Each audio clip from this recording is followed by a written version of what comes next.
Alright, since we are talking about early warning systems, this is a nice paper on finding the gaps and fixing them in early warning systems. But in the meantime, my webcam is acting very funny.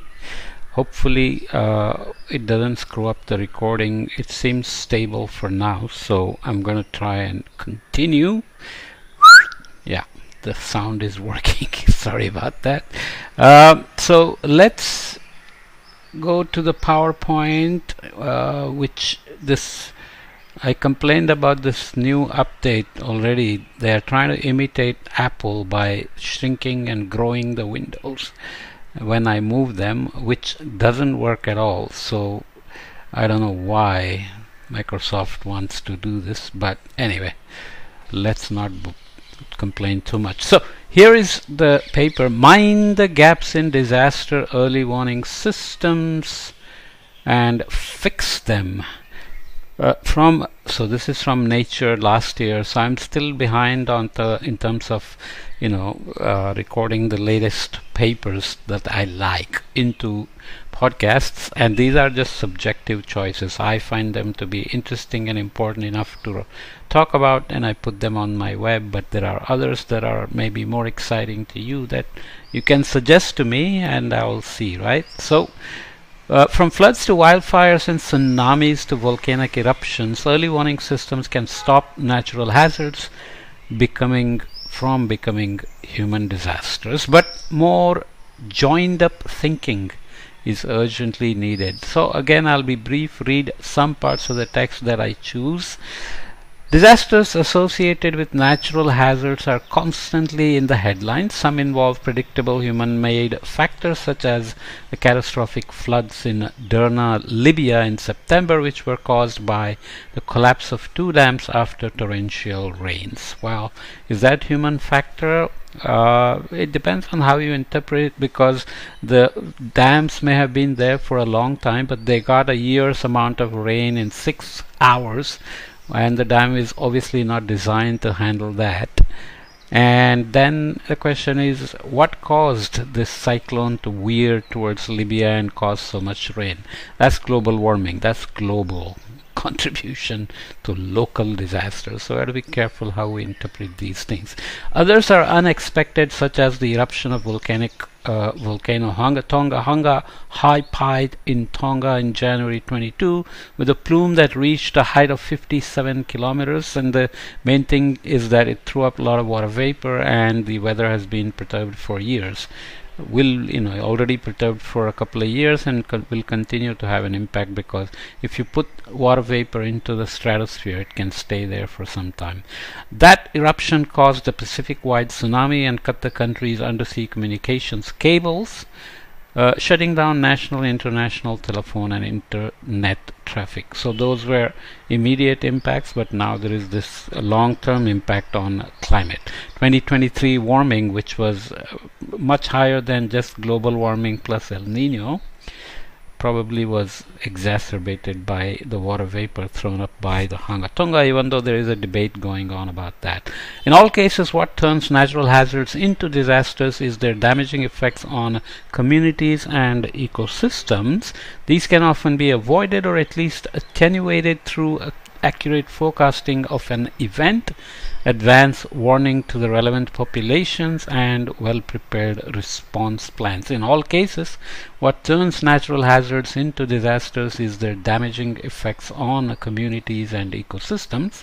These can often be avoided or at least attenuated through accurate forecasting of an event, advance warning to the relevant populations, and well-prepared response plans. In March 2022, the United Nations Secretary General Antonio Guterres announced an early warnings for all initiative backed by a US $3.1 billion investment over 5 years. I already discussed this in the previous set of podcasts. The aim, he stated, is to ensure everyone on Earth is protected from hazardous weather, water or climate events through life-saving early warnings by the end of 2027, which is right around the corner. This commitment is necessary, bold, and ambitious. Here we argue that it's also doomed to fail unless it is supported by and implemented from well beyond the realms of the UN. Of course, hyperlocal risk information, actions, mitigation plans, disaster management plans, and so on are needed. Early warning actions are plagued by structural gaps. We call for a determined effort from the global scientific community to identify some of them and to help bridge them. National and local governments, international organizations, researchers, the private sector, operational staff, community workers, and the public all have an essential part to play in the efficient running of early warning systems. The public, unless the last mile gap from the product's information to people and making sure they know how to interpret and act on it, which means they should be involved in developing them, co-developing them, and so on, right? We contend that all actors need to take note of each other's contributions and be intentional about forming a collective effort. Better resources will follow, as well as improved hazard coverage and warnings that are more efficient and more inclusive. A framework for risk reduction. Natural hazards cannot be forecasted, warned about, or responded to in isolation. This is because they depend on hydrological, geological, and atmospheric conditions and are often interrelated. An earthquake can trigger a tsunami, heavy rains can lead to landslides or floods, and so on. And of course, human activities always add to these. If you build roads and other things, infrastructure in the mountains, you are likely to also create conditions that exacerbate landslides combined with heavy rains, which also are related to greenhouse gases from our activities, right? The UN has had a key role in developing early warning systems, both through focused efforts such as in meteorology through the World Meteorological Organization that we talked about, and through broader initiatives such as a multi-hazard management plan called Sendai Framework for Disaster Risk Reduction 2015 to 2030. See 7 Steps to Safety, which we'll look at in a minute as a box from the report, the paper. So this is the flood of the Derna region in Libya in September 2022 after, oops, what did I do? No, okay, I somehow chopped it off, but sorry about that.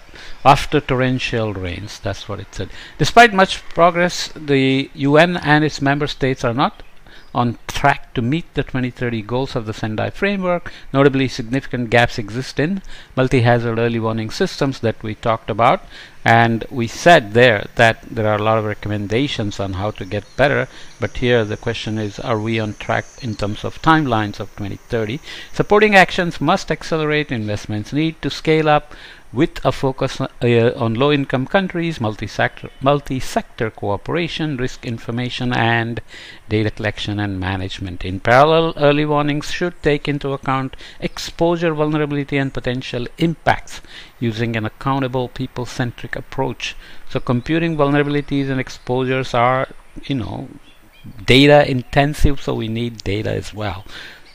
It is crucial beyond the UN to realize that the UN cannot fix anything by itself. Speaking in 1996, Brian Urquhart, who was the UN Under-Secretary General for Political Affairs from 1945 to 1986, referred to it as a pathetically weak organization which improvises in emergencies to try to prevent the worst from happening. If he was with the UN from 1945 to 1986, then he should take some responsibility for that being a pathetically weak organization. What did he do? Did he fight to make it better? It was in fact purposely set up to have limited powers, relying on the participation and resources of its member states.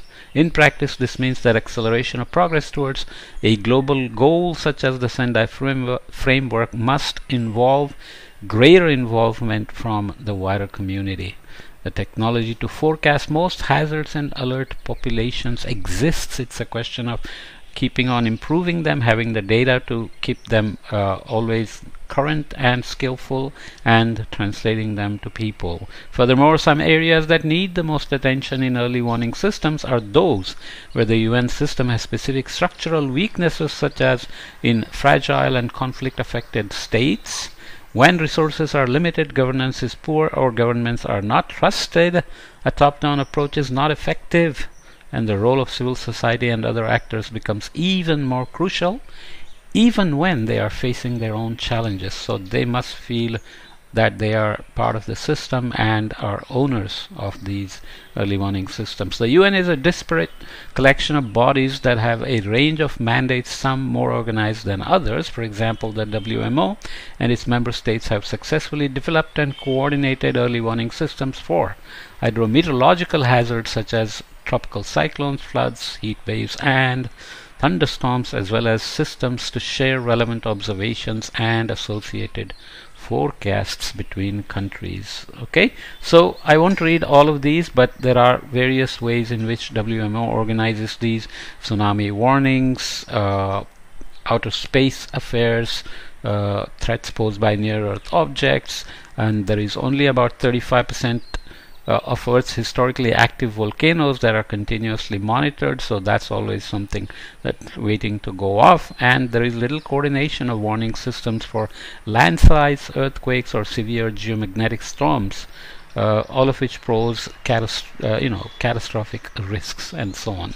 So this organizational patchwork combined with differences between countries and regions hinders the smooth running of early warning systems across the world, and there is always the gaps in expertise, technology transfer, financial aid, and so on. So bringing down the barriers across borders is very critical, because if a country like India, surrounded by climate vulnerable countries like Pakistan, Nepal, Bangladesh, Burma, Bhutan, and so on, everybody is as vulnerable as the most vulnerable country. So trans-boundary, cross-border barriers have to come down. So that seems obvious. Early warnings have typically stemmed from discipline-specific initiatives, so you have to go across, often inevitable in dealing with distinct hazards that different lead times will occur. Earthquakes are not predictable.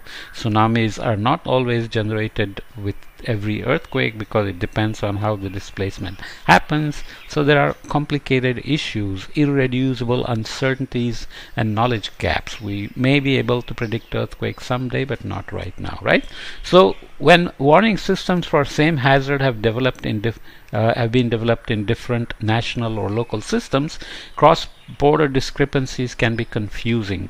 So you need proper language across all affected countries and maybe even globally. For example, a category 4 severe tropical cyclone, one measured as having 10-minute average winds of 86 to 107 knots or 160 to 204 kilometers per hour in Samoa, would in neighboring American Samoa probably be described as a category 3 hurricane with 1-minute average winds of 96 to 112 knots or 178 to 207 kilometer per hour. So the damages associated can be very different. So language barriers have to be dealt with. Different regions using various methods for measuring and naming the same tropical weather phenomenon, a rapidly rotating system of clouds and storms with a low pressure at the center. So you have these problems here in terms of wind speeds: Southwest Indian Ocean, Arabian Sea and Bay of Bengal, Northwest Pacific, North Atlantic and Northeast Pacific, Southwest Pacific and Southeast Indian Ocean. I won't read all these things, but tropical disturbance can be depression in one place, but can be tropical depression, tropical low or depression in other places without distinguishing between disturbance and depression, sometimes called deep depression versus depression. So all these things matter in communicating and developing process understanding, predictive understanding, improving predictions, and converting them to early warnings as well. Okay, so another difficulty in establishing multi-hazard early warning systems arises from the widely differing risks posed by various hazards. So you know, risk is again hazard multiplied by exposure multiplied by vulnerability, and now also response capabilities have to be included. So how do we integrate inclusive information flows? Another crucial aspect is that warning should reach everyone. Systems are typically set up from the top down, and data are analyzed, forecasts made, and notices of upcoming events relate to populations, but they must also work from the bottom up so that warnings reach all members of a community in an effective way. Okay, lots of text here, but inclusivity is important, and co-development of these systems can ensure that indigenous knowledge is taken into account and that they are inclusive. And if there are unrests going on, then the government is maybe not trusted at all, and it can be an issue. So human behavior, human perception of risk matter as well. What are the 7 steps to safety? Key goals of the Sendai framework for disaster risk reduction from 2015 to 2030 says, from 2015, 187 member states of the United Nations adopted a multi-hazard management plan to avert risks and minimize losses through 7 global targets, the pillars that we talked about in the previous series. A number of deaths and missing persons linked to disasters worldwide, and the number of people affected, including by injury, sickness, damage to habitations, and disruptions to livelihoods. So these all have to be reduced. Direct economic losses, including agricultural losses and damage to cultural heritage, has to be reduced. Damage and disruptions to infrastructure and services, including education, health, must be reduced. What do we need to increase? The number of countries with local and national risk reduction strategies, international and regional support, such as through exchange of science, technology, and innovation in risk reduction. The availability of and access to multi-hazard information and early warnings, including through monitoring and forecasting systems, where in observation networks are very important. So even if you so if somebody provides aid or comes and establishes an observation network, security, maintenance, sustaining the systems become very important. Concerted roles and responsibilities, of course, working across silos, we always talk about it, and we talked about the haphazard organizations and patchiness in the UN, but it's true even in a country at all levels in terms of government communications. There are other considerations of how resources get allocated once a forecast is made, and how the states use this to claim funds, and so on and so forth as well, right? So centers that foster collaborations and collective efforts, including conferences, can help. University College of London Warning Research Centre, created in 2020, tries to do this. We need inclusive warnings so that every aspect of the every corner of the community, women, children, ethnic minorities, and so on, are also covered and given appropriate, and often language can be a barrier as well. Collaborate across borders, no doubt at all. How do we come together? Joined up thinking should inform actions at every organizational level: national and international governments, scientific community and civil society, local government, local communities, and individual citizens also should be aware. So this is the wildfire outbreak, wildfire on the outskirts of Bilpin near Sydney, Australia in 2019. There were several billion animals that died in one of those fires. Did I miss a figure before? No, okay. I'm getting a little tired because I haven't had breakfast, and it works well when I'm doing normal work when I haven't had a breakfast, but if I start talking for hours, then I begin to get hungry before lunch. Anyway, we have to invest in warnings, and we have discussed this before in the past series of podcasts as well. We have come a long way, but still there are many gaps in terms of closing these gaps. More coordination and planning is needed so that we can meet the timelines out to 2030 and actually have skillful, effective and efficient early warnings for all, and help the least developed and developing countries, because now globally connected economy means one disaster in one place cascades through supply chains and even impacts GDPs far away. So let's leave this here in terms of gaps and how to close the gaps in early warning systems. Okay.